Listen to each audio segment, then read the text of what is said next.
Welcome to the Retire with Peace podcast, the podcast where we help you create a fulfilling and stress-free retirement. Each week, we bring you expert advice, practical tips, and inspiring stories to help you plan and live your best retirement life. Whether you're nearing retirement or already enjoying your golden years, this podcast is here to support you every step of the way. Let's embark on this journey together and discover how to retire with peace.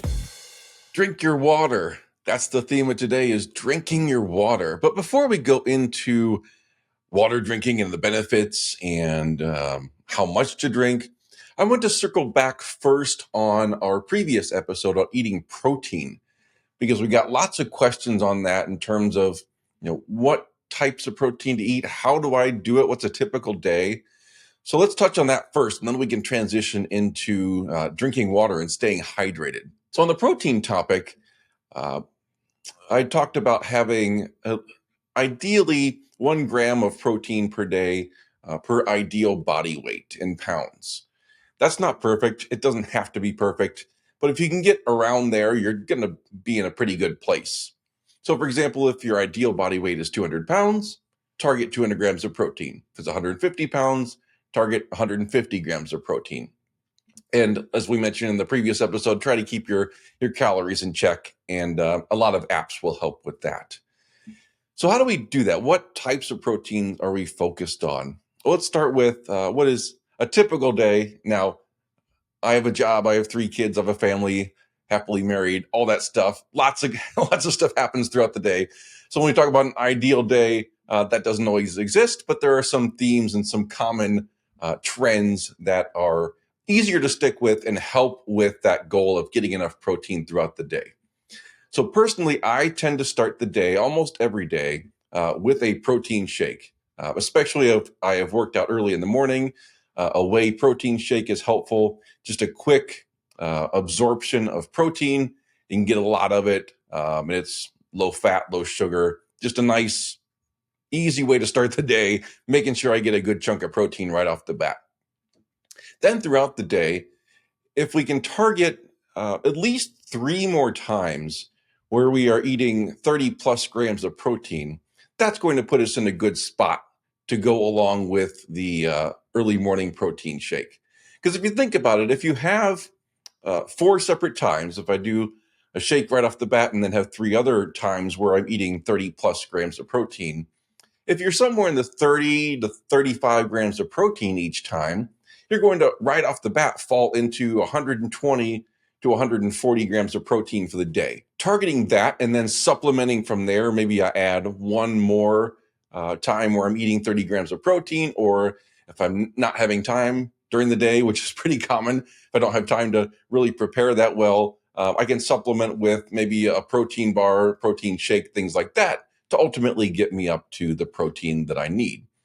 So what are those 3 to 4 other times that I'm looking at consuming protein look like? Well, it's always good to have a lot of lean options, first of all. So we're talking chicken. I use chicken quite a bit.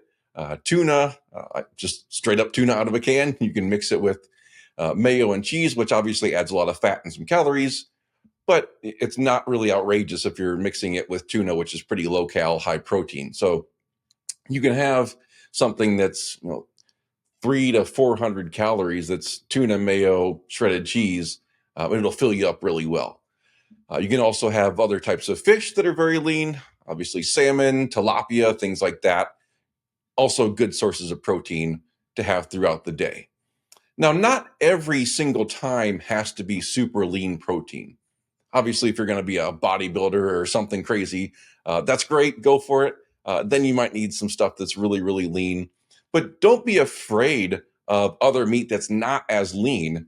That can be part of the diet, again, as long as you're keeping your calories in check. So, beef, pork, turkey. Don't shy away from red meat altogether. Obviously, you can't have a cheeseburger every single time. One of them is actually not terrible for you. Having 1 cheeseburger, really the bread's probably the worst part. But don't shy away from red meat, steaks. There's actually a lot of value and different amino acids that you can get in that type of protein. And I know that red meat got a really bad rap for a while. and that's just not deserved. There's actually a lot of value in having the types of proteins that are in red meat. So yes, focus on lean meat. That's great. Awesome. It's going to be really good, especially for calorie restriction, but don't completely shy away from red meat. It actually has a lot of important amino acids and other proteins in it. Because remember, protein's not just one thing. It's actually a combination of a whole bunch of different types of proteins and amino acids. And we're not going to go too deep into the science behind it. But I just wanted to give everyone a flavor of what does it mean to eat a lot of protein? What does that look like throughout the day? Again, protein shake is helpful for me in the morning. Doesn't have to be that for you. Lean meat, chicken, fish, tilapia, tuna, salmon, pick your fish. I'm not a huge fish person, but there's a few that I'll eat.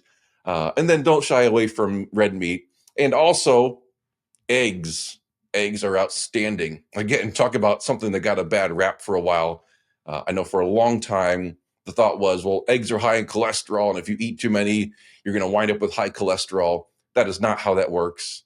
Just because you are ingesting the cholesterol does not send it straight to your arteries and your heart. That's not how that goes.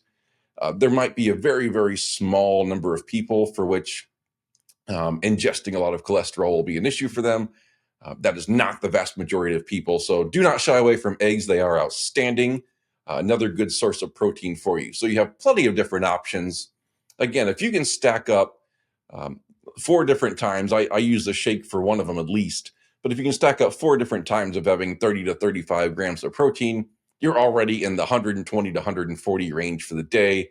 You're starting off well. You can supplement from there with yet another meal of high protein, or again, possibly another shake or something like that as a supplement. And that should really help you get to where you need to be from a protein intake, and really set you up well for the rest of the day. So that's a little bit more on eating protein, because we got a whole bunch of questions on that. So let's turn our attention to drinking water. I have gotten in a good habit of drinking water and can most days get, if not a gallon of water, close to it. Now, that does not necessarily have to be everybody's goal. Interestingly, since I started doing it a little less than a year ago, I will actually notice when I say only have a half a gallon of water in a day. Definitely has an impact. I will notice that difference in how I feel. So I would encourage everybody to try to increase your water intake. Doesn't necessarily have to get up to a gallon per day. It's a little bit tough at first. You wind up waking up in the middle of the night, going to the bathroom. Your body adjusts after that. So it's not terrible in the long run. But over time, if you can increase your water intake, it's going to have huge benefits for you, make you feel a whole lot better. So to encourage people to drink more water and have that be a focus of staying healthy and being able to especially retire with peace and retire with good health, I went through and made a list of just how drinking more water can help you. So here's a short list. There's probably even more than this.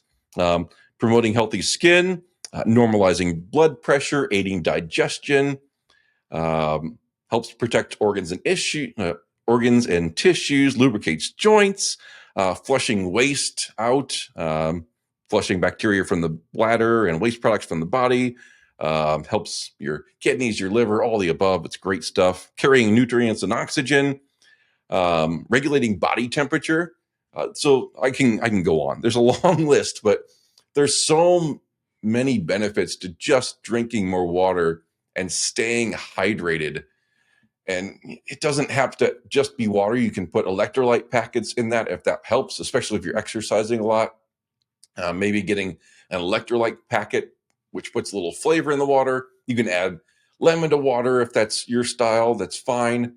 But just any way that you can, drink more water throughout the day. It does help fill you up as well. So it can knock down some cravings for eating throughout the day if you're still full from drinking water. But as I just listed all the health benefits from your joints to your bloodstream, blood pressure, delivering nutrients, healthy skin, healthy brain, just all the above. If I can do one simple thing today, it's to encourage everybody, grab more water and drink it. It's going to provide some amazing benefits to you. You start combining eating enough protein with drinking water, and it is outstanding for you. Then we just got to mix in with the exercise, which we will talk about in future episodes. But for today, eat your protein and especially drink your water.